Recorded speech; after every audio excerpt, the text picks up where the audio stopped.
Bom, vamos fazer agora o vídeo em português, porque eu fiz um vídeo em inglês anteontem sobre a inclusão do Brasil na Section 301 do Trade Act dos Estados Unidos. O que significa, né? Bom, primeiramente eu gostaria de enfatizar que, por favor, levem isso a sério. Não dá para entender muita coisa do Brasil, algumas coisas, e olha que eu cresci no Brasil, eu fui para a escola no Brasil, eu tenho parentes brasileiros e algumas coisas são bem difíceis de entender. Eu tenho dúvidas se realmente até os próprios brasileiros entendem, né? Uma é essa falta de seriedade, né?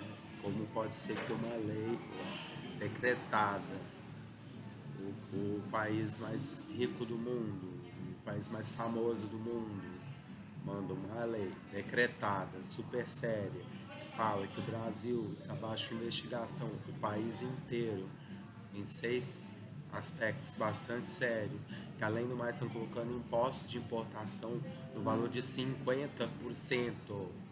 Isso é altíssimo, não é meio por cento, é 50%. Se um produto custa 100, vai ser vendido por 150. E como pode ser eu, que trabalho com empresários brasileiros, com pessoas importantes no Brasil, mando cópia da documentação, explico, faço propostas, inclusive, eu tenho propostas enviadas. Olha, eu posso colaborar para minimizar a situação. Eu trabalho nesse setor há 20 anos.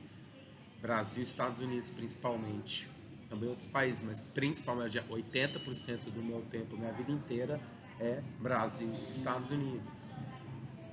E a resposta que eu tive, na maioria dos casos, foi de retaliação, ou de ignorar, ou de caçoar, inclusive até por parte até de outras pessoas que estão localizadas em Miami mesmo, dizendo que essas atitudes são só da boca para fora, que o Estado americano é tão corrupto como o brasileiro, que não vai dar em nada, que é só uma aparência, enfim. Eu, por via das dúvidas, eu prefiro não acreditar nisso tudo e eu trabalho com o oficial, sempre trabalhei com o oficial, então oficialmente tem uma lei, que é essa 301, não sei se é o termo correto, é uma lei normativa, regulamentação, mas tem mesmo, e eu vou colocar, tem um link aqui embaixo no vídeo dos originais em inglês, porque não está em português. Eu, inclusive, estou fazendo um favor de já explicar em português, porque ninguém me pagou nada para isso. Eu, inclusive, eu sou o perdedor da história, porque entra a questão, por que eu estou tão empolgado com isso? Porque eu estou tão interessado no assunto, porque eu sou uma das principais vítimas. Eu tenho uma empresa estabelecida nos Estados Unidos há 15 anos ou mais. E eu tenho um monte de processos em abertos na justiça americana e brasileira sem solução. Casos de fraude, falsificação dos meus produtos, boicote, sabotagem. E agora que está inserido na investigação essa do governo federal americano, eu estou enviando toda a documentação para Washington.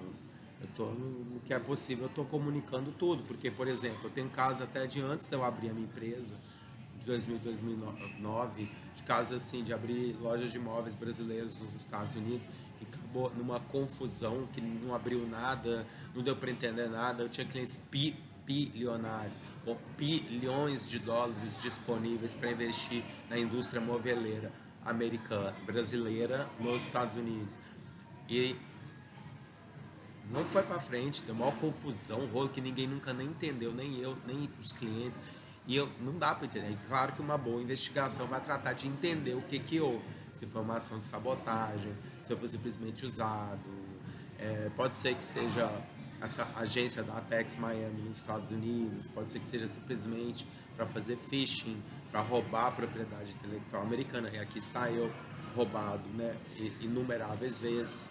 E por isso eu estou bem empolgado com essa lei, porque eu acredito, inclusive, que ela é benéfica para ambos os países. Eu acredito que a reação do governo federal brasileiro deveria ser de colaborar e de dividir esses custos, porque esse é um problema entre Brasil e Estados Unidos. Então, basicamente, a minha conclusão é que agora é uma via limpa, pavimentada, do tipo, bom, o Brasil pode fazer negócio com quem quiser, mas o que é Brasil, Estados Unidos, agora está 100% investigado, com o recurso americano. Eu acredito que o Brasil pode entrar com a parte brasileira, também deixar, então, pelo menos o que é negócio entre Brasil e Estados Unidos ficar limpo, né? ficar investigado, saber que a polícia está por trás de tudo, investigando tudo. Porque quando alguém vai falar com o WhatsApp americano, saiba que tem que ser sério. Quando alguém estiver fazendo um embarque de produtos para os Estados Unidos, saiba que tem que ser sério. Que alguém que esteja fazendo negócio com uma empresa americana saiba que tem que ser sério e que se não trabalhar na linha, vai ser punido. Porque um dos grandes problemas entre brasileiros e americanos é quando o brasileiro vai para os Estados Unidos, o mais comum que eu tenho visto, a minha percepção, é que o brasileiro ele atua como se os Estados Unidos fosse um Brasil sem cerca, sem limites. Um Brasil rico onde não tem muro, onde você pode fazer o que você quiser. E não é assim mesmo, tá? Eu diria que até o brasileiro tem mais liberdades no Brasil do que nos Estados Unidos. Tem um monte de controles, um monte de coisas bem rígidas. E o mais comum do americano não é fazer isso que eu estou fazendo, de avisar, de explicar, de ser bonzinho, de traduzir. É simplesmente mandar a polícia lá, fazer denúncia penal e mandar prender todo mundo e pronto, o mais comum. E é aí que acontecem as surpresas. Né? Que tem tal cidadão brasileiro que foi deportado do nada, tal cidadão brasileiro que está preso não sei por onde. Normalmente o que acontece é isso. E aí depois vem um problema brasileiro, que às vezes até sul-americano no geral, ao invés de afrontar o problema, inventam histórias. Em vez de dizer, eu fui deportado porque eu roubei tal pessoa, eu fui deportado porque eu falsifiquei tal produto, eu fui deportado, não. É porque eu fui deportado porque esse povo dos Estados Unidos é muito chato. Eu vim porque o americano é isso, sabe? Porque o americano só pensa nele mesmo. Porque o americano é muito egoísta, sabe? É mais fácil dizer que você roubou ou que você não cumpriu uma lei. Porque no Brasil mesmo também tem essas restrições. Também não é que o Brasil é uma terra sem lei. No Brasil você também é punido. Porque que quando é internacional o povo inventa mentira. Mas enfim, vamos voltar aqui ao assunto. Tá aqui, ó. Essas aqui são as normativas. Eu imprimi, elas estão todas disponíveis, inclusive também os depoimentos da audiência que houve em setembro. Está lá o depoimento completo do embaixador do Brasil em Washington, nos Estados Unidos. Todo o depoimento dele completo está lá. É importante ler quem faz negócio com o Brasil e Estados Unidos. É bem sério o problema, não é simples não, é bem sério. Bom, o primeiro comentário, que eu acredito que deveriam dar muita importância, é que a velocidade americana não é a mesma do Brasil. Quando uma lei entra em vigor, não é porque o Donald Trump foi quem assinou a caneta e mandou abrir a lei. Mas isso aqui já foi baseado em estudos que deveriam ter mais de 20 ou 30 anos, tá? Essa lei não foi feita assim, numa semana, não. Essa aqui tem documentos, isso aqui com certeza vem de coisas de muito tempo. Ainda mais eu que trabalho no Brasil e Estados Unidos há tanto tempo, na época da Hillary Clinton, por exemplo. Em 2008, já vinha a Hillary Clinton, ela não era presidente, ela era secretária de Estado, um cargo bem importante nos Estados Unidos. Ela ameaçou de fazer um embargo econômico contra o Brasil inteiro. Embargo é pior do que isso, que agora é só uma investigação. Embargo é proibir diretamente, é não permitir que brasileiros e americanos façam negócio. Ou até entrar no mesmo sistema de Cuba, por exemplo. Isso foi uma ameaça da Hillary Clinton em 2008, 2009. Isso tem mais de 15 anos. Agora retomou a full, mas agora retomou de uma forma bem direta, que é esse Trade Act aqui. Tem 6 aspectos, os aspectos são todos super sérios. Esse Trade Act tem apenas, acho que uns 10 países nele, só 10, tá? Do mundo inteiro, só 10 países. China, Vietnã, Nicarágua, acho que a Rússia, o Brasil. E assim, eu li o dos outros países, o da Nicarágua é simplesmente sobre direitos do trabalho. O da China, por exemplo, que falam horrores contra a China, é sobre propriedade intelectual, é sobre direito do trabalho, é uns 3 ou 5, uns 3 aspectos. O do Brasil são 6 ou 7, é bem pior, tá? E imposto de 50% também, acho que é bem pior. Nunca vi 50%, é muito imposto. E assim, Bom, os itens, os tópicos das investigações são fraude no financeiro digital. Essa eu não sei do que se está, porque é na minha área, mas parece bem complicado, porque, ou seja, fraude em transferências de dinheiro digital. Ou seja, o sistema bancário brasileiro está fazendo transferências online de dinheiro, mas de forma fraudulenta.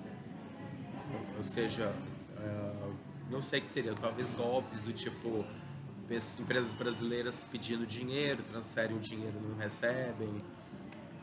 O outro é discriminação e sistema de tarifas irregulares. Esse é assim, esse de discriminação é assim, existe no direito internacional, se você tem um problema com algum país, mas tem algumas coisas que elas não são permitidas no direito internacional.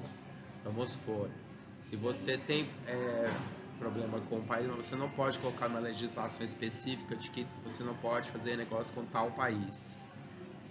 Isso em vez de você estar em guerra. Então assim, tem um problema. E isso é discriminação. Discriminação.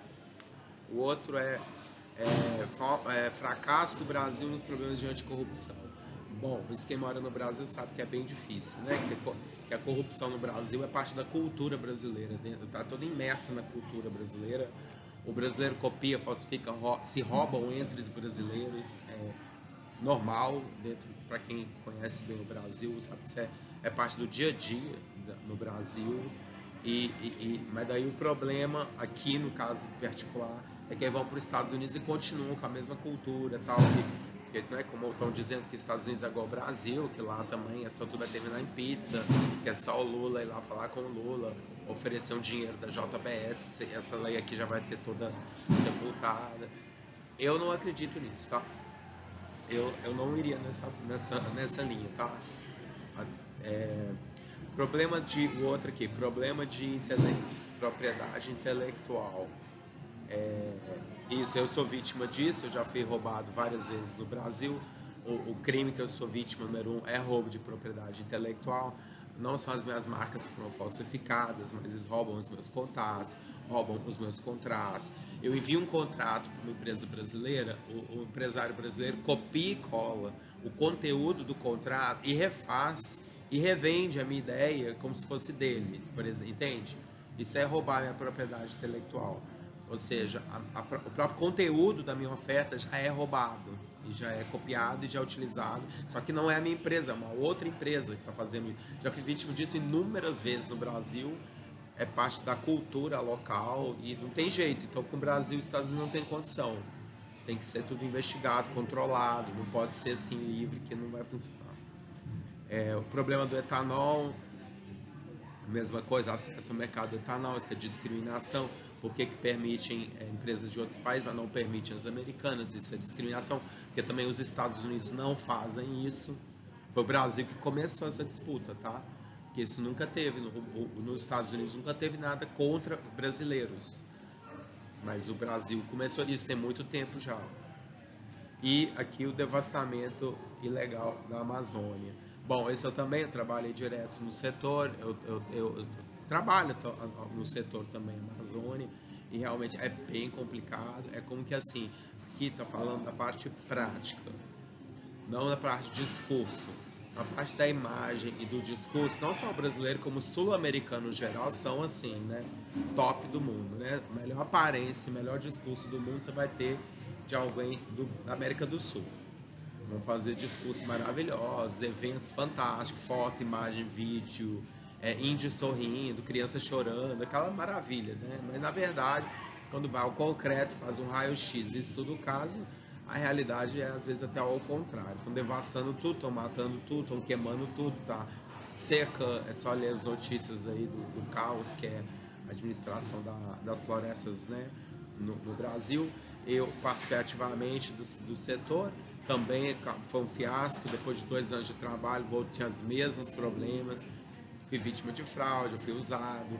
E aí entra o outro, que sou eu que agrego, que eu não sei porquê, não está aqui, que é o trabalho escravo. Eu, na minha opinião, o Brasil é bem sério, comparado com a Argentina é um fiasco com relação ao trabalho escravo, porque no caso da Argentina, Eles têm apenas na Constituição, eu acho, no artigo 15, que diz que a escravidão não existe na Argentina. E acabou. Depois, quando você realmente vai ver o que é escravidão, aqui na Argentina, eu estou na Argentina agora fisicamente, apesar da minha empresa ser nos Estados Unidos.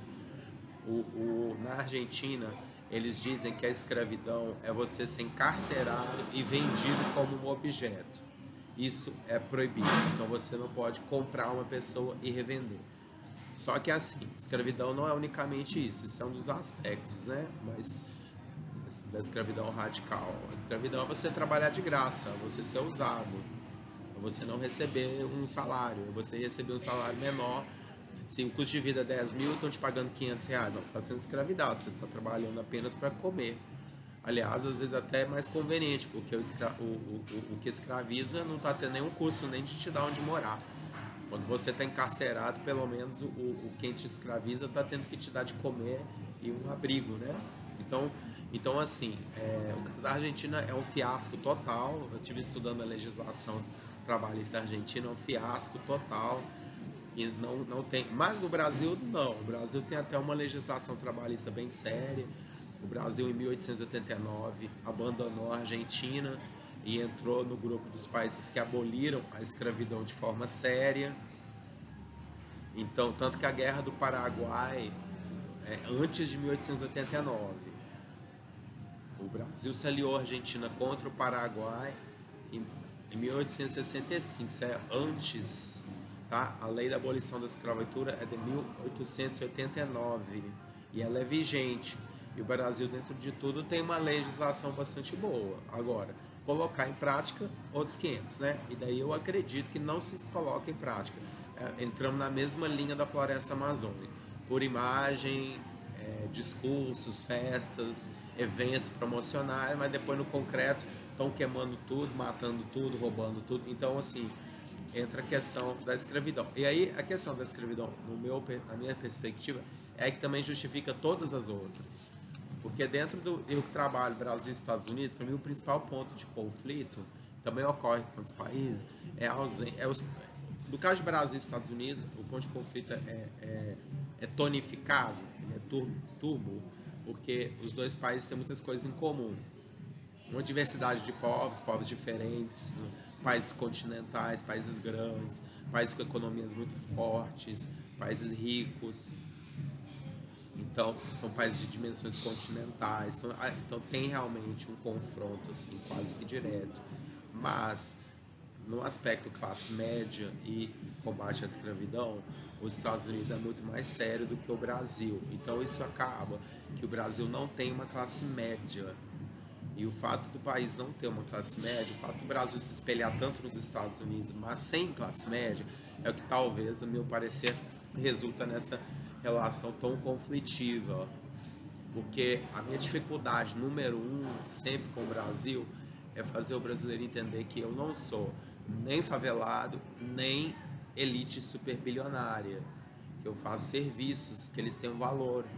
Porque às vezes 50 mil dólares, 50 mil dólares, 10 mil dólares, 100 mil dólares, nos Estados Unidos é o que a classe média ganha. E como essa classe não existe no Brasil, o brasileiro não entende a minha função. Então, ou eles me tratam como bilhardário ou me tratam como favelado. E isso acaba sendo uma coisa bem louca, que eu acredito que essas leis elas são fundamentais para tratar de regularizar isso, manter uma fronteira mais definida e permitir que apenas empresas que estejam enquadradas e que entendam as diferenças possam operar nos Estados Unidos. Porque, por exemplo, é tanta confusão entre Brasil e Estados Unidos que as empresas sérias, muitas vezes elas abrem mão dos Estados Unidos, não trabalhar nos Estados Unidos, porque eles acham que os Estados Unidos só tem picareta, que os Estados Unidos o pessoal só rouba, mas na verdade o problema está no Brasil, porque empresas sérias como a minha, eu dou as instruções, eu falo como tem que trabalhar, eu explico, mas aí é o empresário no Brasil que bloqueia e tenta fazer de outras formas, depois se mete em confusão. E aí a culpa é lá dos Estados Unidos, não é dele que não aceitou as instruções. Tem casos, por exemplo, que não fui eu direto, mas foi um vizinho meu lá na Apex Miami, que recebeu acho que 2 containers inteiros, tipo 2 caminhões de tubulações em centímetros, sendo que os Estados Unidos usa polegadas. Porque cargas d'água mandaram 2 containers de tubulação para vender nos Estados Unidos, numa medida que não funciona lá. É outro país. É como mandar um livro escrito em português para vender para gente que fala inglês. O que você vai fazer com isso? Vai ler, tudo bem, que lindo, tá em português, mas eu não falo português, por que eu vou ler? Então não vai vender, virou lixo. Tiveram que jogar. Aí tem os custos de administrar o lixo, que tem que jogar fora, tem não sei o que lá. Aí não pagam. Aí entra os processos na justiça, dos quais eu tenho vários, né? Então é isso. Ó, os links estão aí, quem quiser ler. Acho que uma Section 301 é bastante sério. Eu não acho que vai sair rápido, acho que vai continuar mais uns bons anos. Até porque a primeira reação brasileira não foi de resolver o problema, foi de encher linguiça. O embaixador brasileiro em Washington prestou depoimento lá. Só que na verdade, você lê o depoimento dele, ele não percebe que isso aqui é esfera criminal. Isso é investigação, gente. Investigação é penal, é crime, é criminal, não é política, não é diplomacia. Então é uma audiência que foi feita, mas ela tem um tom penal. Você está sendo interrogado, basicamente. Você não está chamado para conversar. E aí, o tom das partes brasileiras que se apresentaram, vou te falar que o Brasil é muito bom, vou te falar que o Brasil é um país. Discursos, né? Sobre a beleza do Brasil, o potencial do Brasil, o tamanho do Brasil. Que eu mesmo já recebi um desses também, a Embaixada Brasileira em Washington, por causa de um processo meu, o L810-18, que está sendo disputado em Minas Gerais há mais de 6 anos. Me ligaram também, me mandaram um discurso maravilhoso, que a Embaixada Brasileira está totalmente de acordo comigo, que eles prezam pelo fair trade, né, que é o comércio justo e honesto. Mas tudo bem, mas não resolveu. Mas qual é o advogado? E a indenização? E o senhor lá, ele foi retaliado, o que cometeu esses crimes ele, lá em Minas Gerais, ele foi retaliado, ele vai responder por esses atos, ele vai ser preso, ele vai ser condenado, ele vai me indenizar, ele vai... E aí? Estou até agora esperando a resposta. Então foi a mesma coisa, o tom, né, dessas figuras brasileiras se apresentaram na audiência. Eles apresentaram vários discursos maravilhosos, mas eu não vi nada assim congruente com relação à situação direta, né, de que o país está sob investigação. Então, também notei isso por parte de clientes meus, que eu falei sobre o assunto e apresentei proposta de solução. Em momento nenhum, ninguém pagou nada, ninguém contratou serviço nenhum. Alguns enviaram e-mails de retaliação. Isso é golpe, tá? Isso não sei do ponto de vista de outro lugar, mas do ponto de vista americano é golpe, é fraude, é estelionato. Você apresentar uma queixa contra uma empresa e essa empresa mandar para você uma notificação extrajudicial, isso é uma ameaça, isso é fraude. Eu recebi uma dessas agora, lá da Amazônia, coisa de doido, sendo que eu mandei uma proposta de terminação, tá lá, você paga, porque eu resolvo a situação. Quando eu vejo que já não tem mais situação, eu falo, ok, eu entendo que tal empresário brasileiro não quer mais fazer negócio comigo, então tá aqui o contrato de terminação. Termina o contrato, pelo menos. Paga esse valor, é aberto, paga e encerra o contrato e continua livre. Mas não pagam, aí fica pior ainda. Você vê que aí entra a questão da investigação penal. Peraí, estão fazendo esses discursos maravilhosos, mas o que é a realidade por trás da fachada? O que estão tentando fazer? Por que estão sabotando tantas empresas americanas? Porque aí depois entra, assim, a questão política, né? Quem trabalha na América do Sul sabe que tem muita gente na América do Sul que gosta dos Estados Unidos, mas a maioria dos sul-americanos são contra os Estados Unidos. Então, inclusive no Brasil, as escolas públicas, as escolas brasileiras, os professores brasileiros, aqui na Argentina acho que é mais ainda do que no Brasil, ensinam mesmo para jovens que os Estados Unidos é ruim, que os americanos são imperialistas, que os americanos odeiam o mundo. Isso é para a educação formal, ou seja, tem pais e mães brasileiras e argentinas e de outros países da América do Sul pagando, inclusive, escolas particulares e privadas no Brasil para que as crianças sejam ou doutrinadas ou ensinadas, o que seja, Isso, e elas saem odiando os Estados Unidos, muitos sem nunca terem ido aos Estados Unidos e com informações bem limitadas, entende?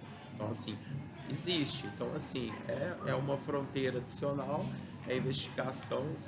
Eu estou à disposição, quem queira trabalhar seriamente nos Estados Unidos, eu estou sempre aberto a novas propostas, é só entrar em contato. Eu acredito que agora está melhor para empresas sérias, que é o meu caso, empresas que realmente queiram concretizar o que estão procurando. Quero abrir 50 lojas de macarrão nos Estados Unidos. Tá, agora que sabe que é tudo investigado, pelo menos vai ter um controle, não vai ser essa libertinagem. Uma boa parte da confusão, repetindo que eu falei isso no início aqui do vídeo, é que os brasileiros, quando eles estão nos Estados Unidos, fazem o que eles querem, assim, né? Tipo, isso dá muito problema. Até na Disney mesmo, de coisa de furar fila, de dar lá, de aprontar, acontece, é bem típico do Brasil, mas a América que fala espanhol é mais disciplinada, não é assim não.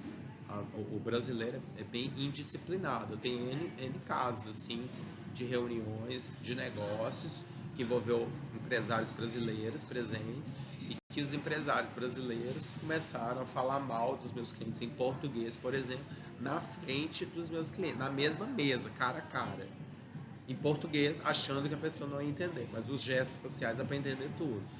E outras situações assim que você fala, gente, como é que controla isso, né? E aí entra a questão, por que eu faço isso? Eu já deveria ter abandonado a causa Brasil e Estados Unidos há muito tempo. Mas é a demanda, porque aí no mesmo tempo eu tenho demanda. Essa é a parte mais louca, né? Que é só problema no final, mas eu tenho a demanda. E a demanda normalmente é do parte do Brasil. Normalmente é do parte do Brasil que querem vender para os Estados Unidos, que querem fazer dinheiro nos Estados Unidos, que querem fazer a América, que querem vender lá. O caso L810-18, por exemplo, do Alexandre Almeida, é um cara que eu conhecia, que eu trabalho, ele foi meu funcionário 20 anos atrás, em Minas Gerais, quando eu morava lá. Ele me achou na internet, ele me ligou, ele procurou, ele insistiu, eu reativei o negócio, eu gastei fortunas. Na hora que o negócio estava andando, ele foi e trapaceou. Trapaceou, roubou, fez calúnia e defamação contra mim. Entrou em contato pelo WhatsApp brasileiro dele com todos os meus clientes nos Estados Unidos e roubou mesmo, sem vergonha, roubou mesmo os contratos. Totalmente, que é esse o caso, inclusive a representante lá do setor comercial da Embaixada Brasileira me ligou dizendo que eu estava coberto de razão, que o governo brasileiro está total apoio, mas até agora não foi resolvido. O processo está aberto, não foi pago indenização. Inclusive, mandei para ele uma proposta de terminação. Na época desse conflito, eu mandei para ele, o perpetrator, né, o cara que cometeu esses crimes, chama Alexandre Almeida. Eu mandei para ele uma fatura de $47 mil. Falei assim: olha, vamos fechar as comissões em aberto. Já entendi que não querem trabalhar. Depois tem a parte americana, que por conveniência deram razão a ele, como dizendo assim: ah, que bom, o Agostinho tá fora, vou economizar um dinheiro. Eu falei: não. Aí cheguei: bom, maravilha, então vamos pelo menos pagar as comissões em aberto. Deu uma proposta de $47 mil, que eram as comissões em aberto. E eu saía dessa casa. Nem isso pagou. Não pagou nada, piorou. Aí fez de novo esse esquema brasileiro. Pagou um advogado qualquer lá em Belo Horizonte. Mandou uma carta advocatícia brasileira com fraudes, com calúnia, com difamação contra mim. Ameaças super ridículas contra mim. E não pagaram nada. Então, enfim, obviamente, espero que essa investigação agora do lado americano seja séria. Eu acredito que é. E que agora vai ser tudo investigado, caso a caso. Eu tenho mais de 20 anos de histórico de Brasil e Estados Unidos. Eu acredito que tudo deve ser investigado, página por página, dia por dia, do que se trata. Até porque acredito que há rumores que existem coisas muito piores do que essas trivialidades que eu estou falando. Porque aqui eu estou falando de coisas triviais, eu estou falando de dinheiro, de pagar comissões, de vendas, mas parece que tem questões piores, até porque o Brasil se uniu, né, ao Irã, que é um super inimigo dos Estados Unidos há muito tempo, que tem ameaças de bomba nuclear contra os Estados Unidos, e o governo do Irã esteve fazendo manobras militares no Rio de Janeiro esse ano, então só fica pior. Ou seja, será que tem mesmo, falando a verdade por trás da fachada, por trás disso que eu vivo, que seria o Brasil de fachada. Será que por trás disso tem coisas piores?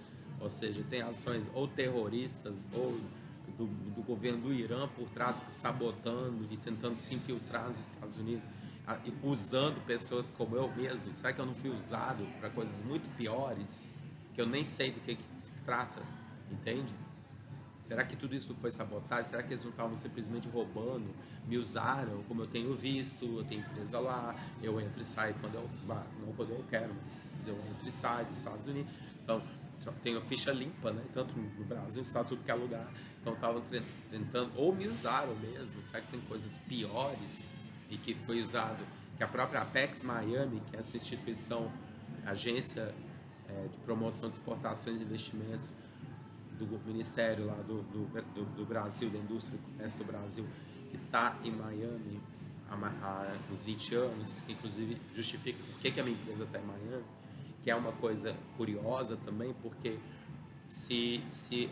o interesse da Apex Miami é desenvolver o, o, o, o comércio entre Brasil e Estados Unidos, por que está em Miami, que é uma cidade turística e que está longe dos grandes centros americanos? Miami é como se fosse uma Maceió, é uma cidade bonita, é uma cidade turística, é uma cidade que muita gente passa momentos super bacanas, sai cruzeiro de lá para o Caribe, mas não é área industrial. O meu setor é industrial, manufaturados, produção. Por que essa empresa Miami, Apex, né? Agência de Promoção e Exportação do Ministério da Indústria e Comércio do Brasil, por que não está em Chicago? Por que não está em Dallas? Por que não está em Houston? Por que não está em Los Angeles? Por que não está em Atlanta, né, que são cidades industriais e cidades que condizem com isso? Por que não está lá? Por que está em Miami?